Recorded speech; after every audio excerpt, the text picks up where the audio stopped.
Welcome to Tell Me a Story. My name's Adina Samuels, and I'm inviting anyone and everyone to share their stories with me. Let's see what we get.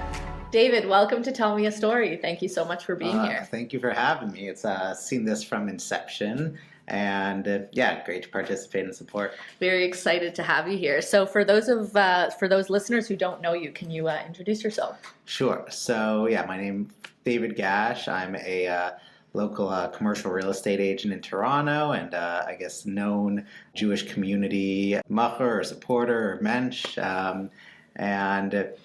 always out and engaging with others, and part of how we connected. For sure. Like, if there's one thing I think of when I think of you, it's like your connection, devotion, commitment to the Toronto Jewish community, for sure. Yeah. The young professional community specifically. Anyway, so as you know, on the show, this is all about storytelling. I'm excited to hear yours. Take it away. Sure. And so I thought after last weekend, we saw each other at Shane and Gershom's wedding, I thought what would sort of a story that speaks to part of that consumed our relationship and our connection. I thought, why not? And something our network would also enjoy is hearing the story of Moishe House. Amazing. Let's do it from the top. And remember, some people listening won't even know what that is. So I guess to start with Moishe House is to start with what is Moishe House, which is international American organization that sponsors and funds sort of different versions of grassroots community. So essentially they'll fund people to host Shabbat dinners, people to live in sort of small community hubs, which is the Moishe House segment of it, as well as they have different programs for, Shabbatons in the U.S. And so I always describe similar to Birthright. You're not exactly sure who Moishe is. You're very appreciative, and then you get to be the recipient of some amazing, thoughtful programming. Absolutely. And so to me, the story of Moishe House, very much aligns with my story of the pandemic. Because it all started in February of 2020 with a Facebook post from a sort of distant friend, acquaintance of mine, Judy, Dylan Nogrodsky. Okay. Posted on Facebook he heard the wind that they're starting another Moishe House in Toronto, posted on it on Facebook. Seeing it, I saw the post, and it sort of hooked me a little bit, just the thought as being very involved. I've been doing so many Jewish community events. I'm like, this is sort of a hub where I get to, maybe partner with other organizations I'm already sort of supporting. And the idea stuck with me, so I followed up with him. So just to be clear, the idea of a Moishe House is it's like a subsidized house in like a Jewish-ish community or parts of a city. Yeah. And the deal goes, you get subsidized rent in exchange for putting on events every month for the community. They have different models. There's, Moishe House Without Walls and the Moishe House concept. That's exactly it, is that they provide funding for events and essentially helping you access or live in a bigger space that you can host those events in. Right. Okay. And so they offer that type of subsidy. And so it had existed. There had been one in Toronto, which I thought was an interesting concept. I had been to a couple of their events. It didn't connect with me personally to apply to live in it, but seeing Dylan's, open opportunity as to starting one, that sunk my interest, as the other one was on Oakwood at the time.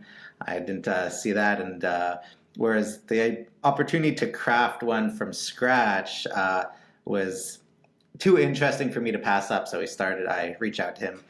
We started the conversation as to how does one apply to start a Moishe House. Yeah. And the process was, first we applied, got approvals as individuals, and then we have to go and start get everyone together for a house. So you have to have the roommates to apply for the house at the right time when they're looking to start a new house. Right, so this was Feb 2020. So was that the right time to look for a house? So particularly to February, no, it could have been more against the grain, as they had sent people coming into the city to at least meet some of the potential groups. There was almost a competitive process that other people also knew of this opportunity and wanted it, naturally. And so they sent two development expansion managers, Eliza Minkina, I believe, and Ben Romaner, who I'm very thankful for. And never crossed paths after that. But they were organizing a sort of networking mixer event for people who are interested to come together, and maybe they'll form the group that will take the house. Okay. So it's sort of like the speed dating kind of thing. Interesting. It was at Spin Toronto. And it was also just so on the heels of COVID coming in, that this was one of the first times that it became like socially awkward to hug. And like social distancing hadn't been like imposed yet. But something was literally in the air. People were starting to get a little like shaky about it. The flashbacks. I went for dinner with Ben and Eliza with Dylan, all three of us, and we were talking about how are they going to get back as planes and airlines were starting to cancel flights. So this was really about to hit, and it hadn't crashed yet. But so then I was really concerned over the competitiveness, because they had like 30, 40 people at this mixer. And so it looked like a lot of competition. But sure enough, the next week is lockdown and the whole world is upside down. I'm stuck locked down in my parents' place. Right. But sure enough, have all the time in the world and more motivation than ever to chip away at this idea of Moishe House. And so me and Dylan spent probably the better part of 2 months, I want to say, messaging people, hey, we have this opportunity. Do you want to come? It's so against the grain. Everyone's like, no, it's a pandemic. Yeah, that's the last thing I want to do is start sharing germs and close contact with all of you. Yeah, most people are heading for, inwards. Yeah. And we're looking at starting a little community hub, also being a little naive to how long COVID was going. For sure. Nobody knew. Yeah. But sure enough, we had then a third party who I messaged in March, and he circles back to me in April saying, oh, actually, I'd like to move into Toronto. I was planning to move to Toronto. This might be a good way to also find an entry point into Toronto. Sure, let's talk about rooming. So we had our three. Our third was Ben Sass, who was really at the house for a brief time, but similarly instrumental to it happening, given just, when the stars align. And so we then were the only house, at least we were the only three people crazy enough to be, following through. And so there was no other competition. So we secured. Nice. That's how you won. Yeah, exactly. That we were the only ones in the room. And so then, but took a while. It was just like a hobby of mine throughout the first month. Because I'm sure even for the organizers, it wasn't like top of mind to start looking for new houses for. Yeah, they had the approval slated. Okay. And so it wasn't going anywhere. And then luckily it was up to our motivation to push through on it. And so then, as it then turns out, so we did the process of, they do a little training, you do a mock calendar, what running a Moishe House is like, and they say, okay, as a group now you're approved, individuals you are good, now we are ready to work with you as a group to start. They have a little housing search process as to everyone giving characteristics they like in the house. And so with my real estate background, I took the lead on that. I was confident to be able to, get us the opportunity and lead that, which everyone was appreciative for. And as for, this is around May of the pandemic now. Okay. Really turned into a very great housing market. There was a whole bunch. We decided to focus on single family homes, where we could get more bang for your buck, and then have a living room, have a dining room, some space to actually be able to host. And as opposed to like a condo or exactly, you can still do it in a condo. We were basically also thinking we'll get something bigger and then find one or two additional people. Right. But let's first get something and then fill into it. And so there was certainly bigger rental units were more available as people were still fleeing the city. The draw was away. And I remember we only looked at 2. We made a list of 10 options. The first one I called was in the Forest Hill Village, which would have been such a different storyline, really. Definitely. But also, I mean, did have its merits, being very central. I called the first house, and they're like, "You want to do what? With who? Young adults? And what's this thing? And you're going to have a group organizing? No, get out of here." Yeah, if I was the landlord, I'd be like, "Thank you, goodbye." Yeah, they said, single, we want a family only. It was a very quick, rude call. I got hung up on it. And then the second call was to, I won't give the address away, but in the Annex House around the corner from where we are now. And everything there fell into place immediately. The owner was a nice Jewish Russian lady, and she loved the concept. She was going, "Excuse me, you're going to be hosting Shabbat dinners in my house?" And she goes, and she'd previously been renting to students, and she goes, "You're all working adults? Like, you have credit scores I can check?" And they're like, "Yeah, and I'll, work through it with you." And her first question was, "How soon can you see it?" Oh, that's so cute. Yeah, so she went such a night and day pivot. I'm glad we went with the house we did. That was, the direction Dylan also leaned into for the annex is more, it's a funner area for sure. And can you kind of describe the house for people who haven't seen it? Yeah, I mean, it is technically called an Edwardian Foursquare. It's a very type of sort of Victorian looking classic house in old Toronto. And so it's a 3-story, really 5-bedroom house with then a full dining room, and living room, kitchen on all the main floor plus basement. So it was about, I think it was around 5,000 square feet, which, when everyone's looking for an 800 square foot apartment, it was split 3 ways with us, and then with Moishe House, it looked like just a ton of space, and with a backyard. Yeah, a whole house, basically. Absolutely. Right by the subway, right by the Miles Nadal. Yeah. It just aligned on so many levels. And we had a landlord who wanted us. Right. And wanted to make this now happen. I guess that you've been there for 5 years. Well, I'm not there now. That the Moishe House has been functioning there for 5. I don't even know a time when it wasn't there. It feels like that house, it's not just on the street, not just a number on the street, it is the Moishe House. Yeah, I was thinking about that it's to start an organization that's still, when you leave it, it's bittersweet, but the fact that it then takes on its own life beyond my stay there is so rewarding to see. Yeah, it's your legacy. It's very cool. On a neighborhood. And so then, but we're at 3. And so this is, coming into May, said, okay, we have this house, the landlord likes us, so we're talking about committing and working out. We already have the rough deal together, but we go back to Moishe House, it would be one thing we're sure of, we're 3 guys, we need a female in the house, we want to balance it, be more inclusive and more open, we don't want it to look like a frat house. Yeah. And so we asked, who do they, if they had a list of referrals, and they said, yeah, we have a lot of people who were on the previous list you can call, who had looked into it. Here's who we have. And then they gave us all the girls on their list. And I don't know if it was the first one or very early into it, but I think that one of the only people we started speaking with was an instant click, which is Shoshana, who comes very significant to me. She does. Throughout later in the story. Okay, I love how this is coming together. Yeah, okay. Absolutely. And so then, I guess fast forwarding to actually starting the house, we moved in September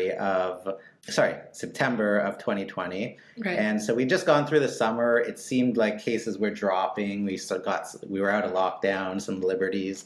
You're like, this is over, back to normal. I mean, really investing in going back to normal was, no one would have, we naively optimistic over it. But glad cases are going down. And then, so our first event was at John C. Lewis. The park. Yeah, the park. Yeah. I was there, I think. Yeah, I think I was at You've been in the story since from the get-go. Yes. And I mean, really, no one had was far from a party, but no one had like a social gathering. There was no one doing it because it was, a taboo. Yes. But we thought, okay, I remember we brought like a case of bags of chips and a case of water. A very low maintenance event. And sure enough, though, we had like 50 people just come out of the woodwork. Yes. We were not expecting anywhere near that. I even remember what I was wearing because I was like, Really? I thought to myself, like, this is like the first social thing I've done in a while. Like, what am I going to wear? Like, I forgot how to dress in public, Yeah. That's so funny. I remember that. Yeah. And so really at that window, it went from this concept of, oh, we're going to do a Moishe House to being like, oh, great, we have this cool house. But then to be like, oh, this is something people need. This is literally, it felt like we were, like a match to kerosene of just an eruption of interest. Mm-hmm. And so that was really embodied like, wow, there's really something here. But then we had that first taste of, what it can be. And then COVID started to come back, and then lockdowns and quarantine limits started coming in, and that was definitely a closed winter. And so we had to start withdrawing down our events. I remember Sukkot, I built 2 sukkahs just so we could have social distancing options. And even still to run, we were probably doing we would have to do 5 events a month, and like 3 or 4 of them were online. We'd only do 1 in person, Mm-hmm. and then we'd always do it outside, at least through the fall. And for the Sukkot event, though, we got flack online for we shared pictures of us shaking lulavs in masks and gloves. Wow. As we were trying to take all these added precautions. While in addition to it being outside, which now seems so easy and ubiquitous, but people being like, you're not superhuman, you're spreading the COVID here, gosh, and so far from it. And we're looking at it now, it seems like such a dorky photo. We're like shaking lulav with masks and gloves, but so earnest, like well intentioned. Building 2 sukkahs so people could have like smaller group here, smaller group there. Yeah. But yeah, then right after that, this pandemic came back in full. Winter obviously brought back cases. Everything went to completely online, which is, was struggling. Yeah, because at the same time, I was working at an organization called The House, which had a similar purpose. Like, we didn't have physical locations, but we ran events for young Jewish professionals in Toronto. And also, like, how does an events-based organization go completely remote, You totally reminded me that when you were doing your web, you did a web... nightly talk show. Nightly talk, yeah. House Arrest. Yeah, it was House Arrest. And then me and Dylan joined it with, was it you and Jesse? Yeah, probably. Yeah. Which it really Did comes we co-run some events, maybe? Yeah, which would have been a Moishe House event right, as well. Right. Yeah, wow, that really comes full circle. Crazy times. We've all kind of blacked it out now, but... Yeah. And then... Yeah, during the pandemic, it started also as to like the realities of like Moishe House. So Ben, our roommate, I like to say maybe this is too far of a characterization, but he had to leave to urgently get married. He was already as one does. He was already engaged, but there was a window where he's like, I'm working remotely. His fiance is from Ottawa. He was planning to work in Toronto, but his job went remotely, and so then he pivoted to. So since he was working remotely, he goes, well, I want to get my life started with her. And so then said, sorry, we have to, he was good to, hold his end of supporting the house until we found his replacement. But then, as you know, there's plenty of transition through it. And that was the first example of, the changing dynamics. Yeah, because all of a sudden... Ben's gone, you have to fill his spot. How's that going to change the way you eat breakfast in the morning or run events at night? Exactly. And you need someone who really is committed and interested and has that, passion and energy for it. And in the pandemic, I found that it was only those people who even would have that conversation because everyone was so, closed off the people you're talking to. But yeah, we went to the wild for a couple months with just us three, me, Dylan, and Shush, until we did a virtual event with the Vancouver Moishe House. Okay. And our friend, we just said, oh, we're looking if you know of anyone. And staying at the Vancouver Moishe House at the time, just visiting in town for I think 2 weeks, was the future edition Ethan Factor. Okay. Yeah, and this is so funny. I feel like we're on one of those shows where like they finally introduce the character you've been waiting for. And honestly, that's how we felt at the time, as we were in this sort of like fortress, protected from the outside world of COVID and the craziness of it, where, you know, everyone was isolated and lonely, where we had some friends we had around. each other, yeah. You could, you know, talk about what you're thinking of, like, what do you think of this new restriction? Isn't this overbearing?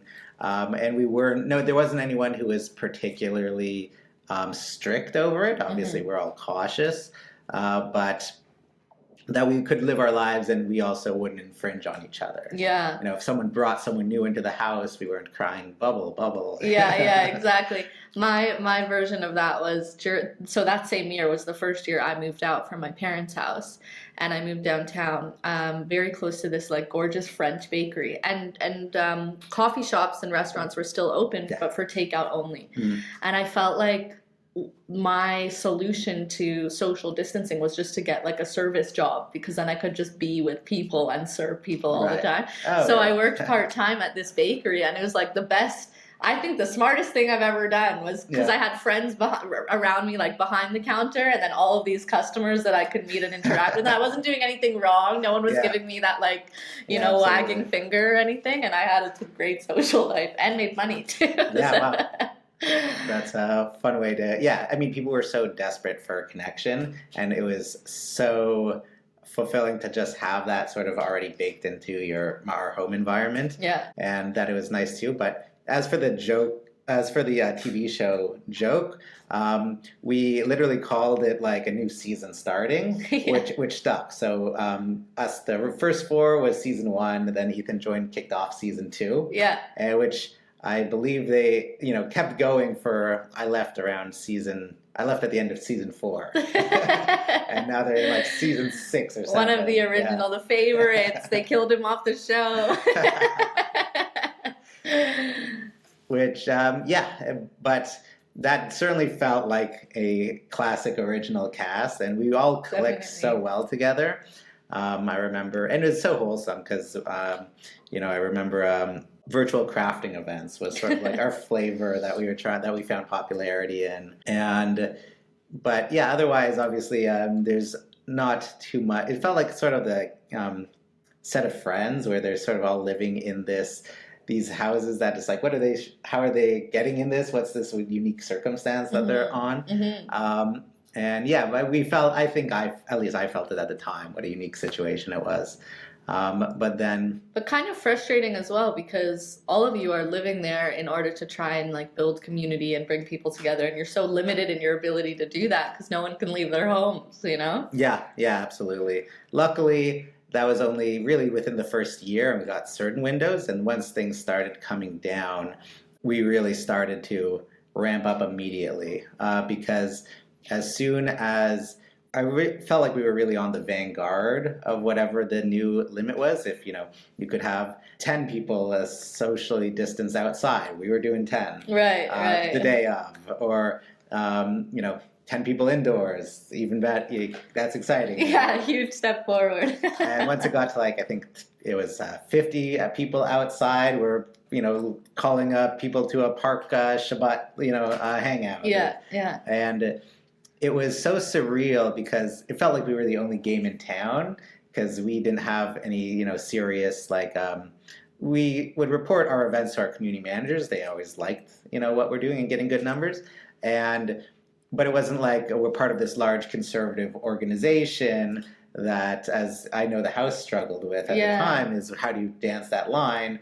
We were running... just friends bringing friends to the park. Exactly. And we were running right up. We were so eager to run up to that line. Yeah. And say, okay, yesterday they said 10 people, maybe, we won't tell if you're the 11th.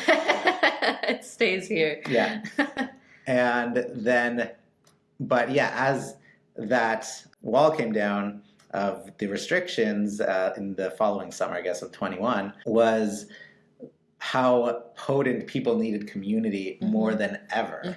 That constantly, similar to your anecdote, coming up to me being like, thank you so much for doing this. I haven't been out of the house in, a year. This is my first time I've been invited to something. And just like them being like euphoric.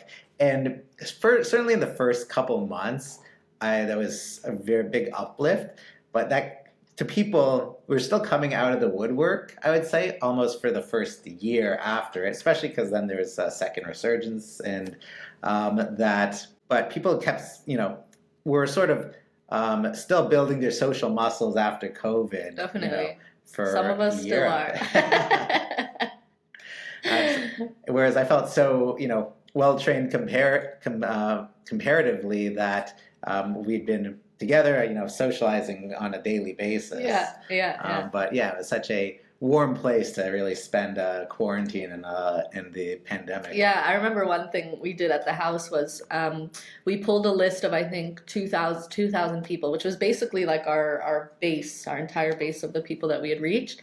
We divided them among the staff, as in among like 3 people, and we called every single person just to check in to see how are you. And some of those conversations, like I still remember them. People are like, thank you for calling, just checking in 5 minutes, 10 minutes on the phone meant like the world to them. So isolated. It's kind of weird having this conversation now. Like, I feel like people don't like to talk about that time, Yeah. And as you're talking about these things, social distancing, 10 people, 50 people, I'm like, oh, like, yeah, it's all coming back to me. Yeah, I always like to joke, like, we were really saving lives on those one-way grocery aisles. Exactly. Those are the front lines that we all fought on. And the 10 people versus 15, like that made all the difference too, yeah. But certainly that summer was just euphoric to be able to jump into these things and then bring other people to offer that opportunity. And I remember like Trinity Bellwoods that summer was just a place to be. It was like a music festival. Yeah, every weekend. It was so busy because there wasn't even a bar in the city open. Right. And isn't that when they started allowing alcohol in parks in Toronto, I think? Probably, I think that was the following summer because I don't think they were allowing it, but boy, was it People happening. Were doing it, yeah. And so then I guess, it wasn't until the following November. Yeah, that was like a great run. I felt like our first event where really seeing what the house would then become was our first Rosh Hashanah around the corner. We did a New Year's party at the lab. Okay. Very simple, but it was, we had an outdoor patio. I think it was 50 people that was peak, could gather inside. So we split it between the two. And it was one of the first, I guess, events in that COVID window. Some organizations didn't have events until, well into 22. But yeah, that was really, the first time I started, we ordered a Polaroid camera for it, which how many times. Yeah, they're iconic now. Wouldn't be a Moishe House event without one. And so that was a really sign of things to come, albeit in the theme of, the house changing over shortly after, then Judy got a traveling car promotions job and hit the road for it, and we were left back going into the winter looking for another roommate, which probably lasted 2-3 months, where then introduces Shayna into the chat. Okay. Come on down. Yeah, exactly. Shayna's case really came out of left field. None of us had any contact. Between us and all of our friends, we found one person who was a mutual friend who could confirm her as a person. Her credibility, her legitimateness. And But from there, I think also there's she was the first person I felt I learned as to how much Moishe House then has also an impact on you experiencing it. What do you mean? She was a little younger, so very fresh, coming out of a more orthodox circle into our world. And I felt that the experience she was getting was going to be very, significant in her development as a person.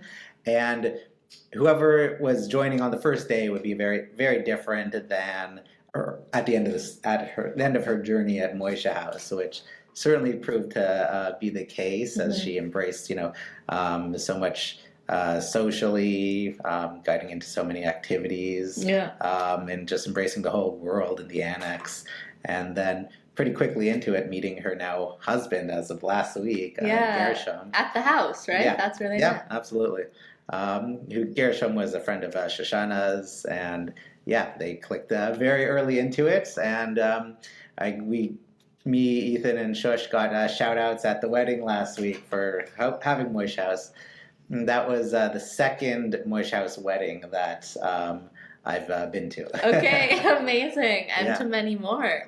So it really does build deep relationships, and which everyone through it, up to this point, has been a very close friend today. Well, tell us your deep relationship.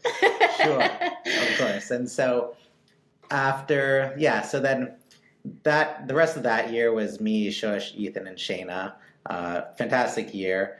And then I guess, then Shush and Ethan decide, their time is called. We're hosting, everyone can get tired of hosting these events all the time, having to invite strangers into your home. So they moved out, stayed in the area, down, just up the street, and then were replaced with Josh Namias and Ariel. And during this time, me and Shush continued to, she's one of my best friends, continued to really invest in the relationship, and I'd go to her over what are her thoughts on this thing with Moishe House, and this type of conversation or tension or conflict that happened last weekend, and really our relationship kept growing after having been roommates. Whereas, because she was already out of the house at this point. So that was so she had. I would say once she had left the house, we continued to hang out and started to put an effort to invest in the relationship. Until it hit a point that I realized, how significant she is in my life, and that it's strange to be getting closer with someone who you'd usually drift with otherwise, and thought, you kind of should pick a direction as to, is this, there's always a question, could this be more, or are we gonna, eventually you can't always invest so much in someone who's, you don't know which way things are gonna go. Right, you need clarity. And so I said, look, I'm starting to think of us in maybe a different light. And were you nervous? I mean, I guess it's a good question. What the comfort was, she was my confidant, in life at this point. So I knew that we had a strong enough relationship that, nothing couldn't have been wheeled back a bit. And so I brought it up, it's definitely in a thoughtful, sensitive way. And that I figured in our case, chat about it, and could it go back? Her initial reaction was not to spoil the friendship unless, we both want to commit, can see this really lasting, going head first into it, which we both agreed, I guess, the risk of, changing into a relationship is, if it doesn't work, then you also kind of gamble the friendship on it. But certainly we had such an overlap in our lives and world. It's been, going great from here. And so we've been together for 2 years now. Wow, that's a long time. And the way I like to describe it is it's renovating a new house on an old foundation.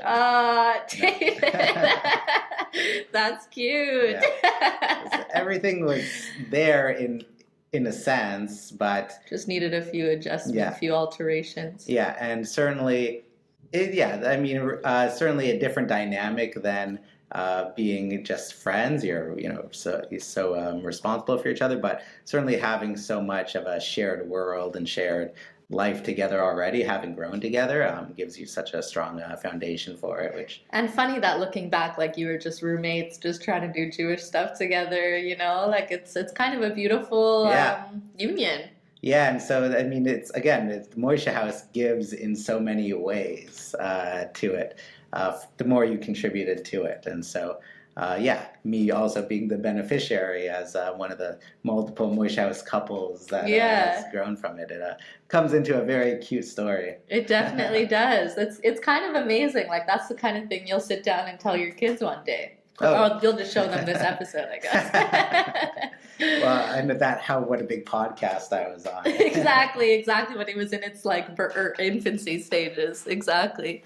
So David, I guess I'll ask I think a lot of people, especially these days, care about community and understand its value and stuff. But like I said in the beginning, you were always kind of like the guy in the Jewish community in Toronto. Like, how did that come about? Why was it so important to you? Oh, that's a good question. So, where I kind of got is almost like a habit that I developed in university. It was kind of a parallel, frankly, in my life, that I was asked to start a chapter of API at Dalhousie, which for me was just with a couple of really close friends of mine. And I said, sure, they're like my brothers anyway. Let's do it. I'll participate. And similarly, the more you put into it, the more you get out of it. And Halifax was interesting because it was a space where very few Jews, and there was Hillel operated by just one person who's the director and gets a couple students to volunteer. And that would summarize the experience to me. She comes to me being like, can we do a Hanukkah event? I said, I think someone would probably do an event. She goes, no, if we don't do it, no one will. And realizing that I had to take initiative in, the community in Halifax. At least if there was to be campus Jewish life, the responsibility ended up being, having some responsibility to help make and maintain it. But then coming to Toronto, I'd already been running the Jewish campus life or heavily involved in it. And coming to Toronto, there's just all of a sudden so many options, so much to do, so many organizations. It was just all of a sudden felt like a small fish in a big pond again. And but I still had that interest to go out and explore and, see all there is to see. And, I had this habit of, liking to participate. It was a hobby of mine and a big part of my social life. And so right out the gate, coming back to Toronto, diving into it, I remember the first event that I got into was the house. So it's separate from Moishe House. Very confusing. Yeah. People were...